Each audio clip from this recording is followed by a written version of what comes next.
Hello and welcome to Team Afterburn Studios. We're doing an educational segment on weight management. So this is a very, very basic segment here. We're going to give you the basic concept of weight management. There's a lot more complexities that go into it, but once you understand the very basic concepts, it allows you to manage your weight much more efficiently. So everything that you eat and consume has energy, and it's measured in calories. And those calories we take in. Now there's a biochemical process that happens when you digest it. Part of those calories are used, or part of that energy is used for the function of vital organs, the function to make you move, basically just to continue life. What is not used in that moment in time is going to be stored as fat. So it's either used or stored. There's a nice little simple illustration that basically tells us how we can manage our weight. And I do it with this old-time scale. So imagine the old-time scale where we balance stuff on either side of it and it either goes up or goes down. What we're going to do here is we're going to balance this scale.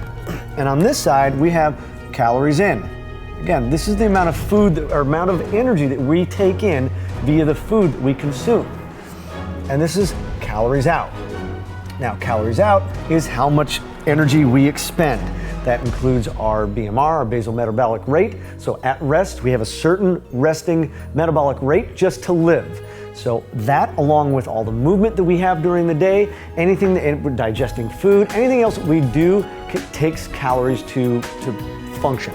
Now, on this scale, if we take in more calories than we burn, you're going to gain weight. I don't care who you are or what you are. You've seen the cats that are fat and they have the small little legs and the tiny little head and they're running around. They're just like little balls, look like balls of fur, but they're just overweight. And that's because their owners feed them too much and they don't get enough movement throughout the day to burn the excess calories that they have. Again, it doesn't matter. If you're taking in more calories than you are burning, you're going to gain weight. If you take in less calories than you burn, you're going to lose weight. Again, don't care who you are or what you are, you're going to lose weight. Now, if you take in the same amount, you're going to remain the same. Now, there's things that influence this scale. Deficiency, hormone balances, stuff like that influence it. But let's exclude all that. Let's just assume we don't have any deficiency hormone issues or anything like that, because it doesn't change this. It doesn't break the laws of science, but it can certainly feel like it. So let's just assume that all that is correct. This is a very basic illustration of how we either gain or lose weight. Now, fat takes 3,500 calories for every pound. 1 pound of fat equals 3,500 calories. So what does that mean? Let's translate that. We need to be in a deficit. If we're going to lose weight, we need to be in a deficit. If we want to lose 1 pound per week, that means we've got to be in a deficit of 500 calories per day. Because you take 500, multiply that by 7, and voila, you get 3,500 calories. If you are in a deficit of 500 calories per day, that means you're going to be burning and you're going to have a deficit of 3,500 calories per week, which means that you're going to lose up to 1 pound of fat per week, or about 4 pounds per month. Simple. Now, if you're in a surplus of 500 calories per day, guess what? The exact opposite happens. We're going to gain about 1 pound per week, or about 4 pounds per month. So it's simple math. If you really want to know if you're gaining or losing, or if you want to get control of it, if you track your food, it's not the easiest thing to do, but it gives you a good idea of where to start. At least you know how many calories you're taking in. So if you know how many calories you're taking in, all you have to do is determine how many calories you're taking out. Now you can go to online software programs like MyFitnessPal, and it'll give you a good idea of what your basal metabolic rate is, and then on top of that, what your activity level is. So it'll give you a general idea of where your calories are, what you're burning throughout the day. Now, if you know what you're burning, what you're taking in, and when you know what you're burning, you can kind of determine what you're either going to gain or lose. If it's not accurate, all you do is make adjustments as you go along.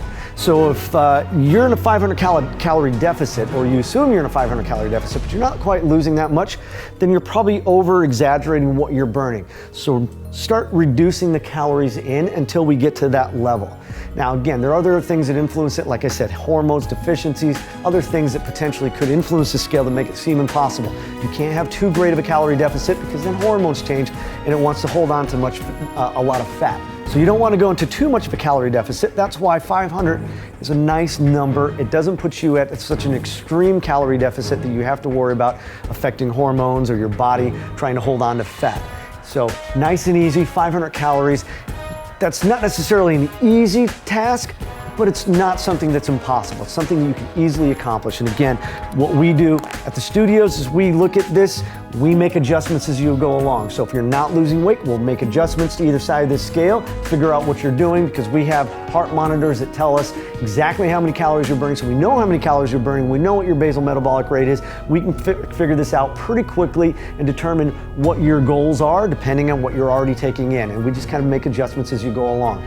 But it's pretty much that simple. It is pretty basic. The basic concepts are not difficult. It just takes a little bit of self-control and a little bit of effort to actually get that weight loss. So if you're still having challenges with managing your weight, you need a little bit extra help, you can call us, you can email us, you can go to our website, there's helpful tips on our website, or you can just call and schedule an assessment, and I'll go through this in a little bit more detail, give you some ideas on how to manage this side of the equation and some better ideas on how to manage it on that side of the equation so you can be more successful with your weight loss goals.